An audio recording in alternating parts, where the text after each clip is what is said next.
महाभारत युद्ध के लिए किस्सों किताबों में भले ही पांडवों से अन्याय और द्रौपदी के अपमान को लिखा और बताया गया है, लेकिन इस भयंकर नरसंहार के मूल में एक ऐसा व्यक्ति था जिसका चित्रांकन हमेशा से एक असहाय राजा के तौर पर होता है। दरअसल ये कोई और नहीं, हस्तिनापुर नरेश धृतराष्ट्र थे। एक जन्मांध की क्रूरता की करतूतें ऐसी रहीं, जिसने न सिर्फ राज्य का सर्वनाश कराया बल्कि अपने कुल को भी पूरी तरह मिटाकर छोड़ा। धृतराष्ट्र बेहद क्रूर और निर्दयी थे और इस आदत के चलते वह जन्म से मृत्यु तक परिवार के लिए मुसीबत बने रहे।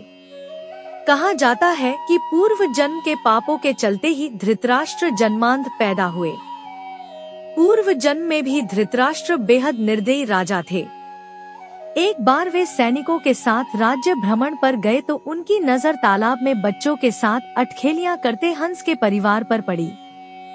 मगर अपनी क्रूर मनोदशा के चलते उन्होंने सैनिकों से हंस की आंख निकलवा ली। दर्द से बिलखते हंस की असहनीय दर्द से मौत हो गई। बच्चे भी मृत्यु को प्राप्त हो गए। मरते हुए हंस ने उन्हें श्राप दिया कि तुम्हारी भी यही दुर्दशा होगी। इसके असर से धृतराष्ट्र अगले जन्म में अंधे पैदा हुए और सभी संतानें भी इसी तरह मृत्यु को प्राप्त हुईं। भीष्म ने धृतराष्ट्र का विवाह गांधार की राजकुमारी गांधारी से तय किया, मगर ज्योतिषियों ने सलाह दी कि गांधारी के पहले विवाह पर संकट है, इसलिए पहला विवाह एक बकरे से कराया गया। इसके बाद बकरे की बलि दे दी गई।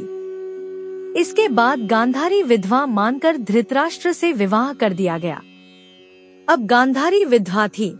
इसका पता लगने पर आग बबूला धृतराष्ट्र को शक हुआ कि न जाने किस कारण विवाहित गांधारी का पति मारा गया। धृतराष्ट्र ने धोखे के लिए अपने ससुर राजा सुबाल को माना और पूरे परिवार को कारागार में डाल दिया। यहाँ पूरे परिवार की जगह सिर्फ एक व्यक्ति का भोजन दिया जाता था। भूखे परिवार में कोई तो जीवित बचे, इसलिए यह भोजन सबसे छोटे पुत्र शकुनी को दिया जाए। ऐसे में बाकी परिवार भूख से मर गया और शकुनी बहन गांधारी के साथ हस्तिनापुर में बचा रहा गया, जिसका बदला उसने कुरु वंश का सर्वनाश करवा कर लिया।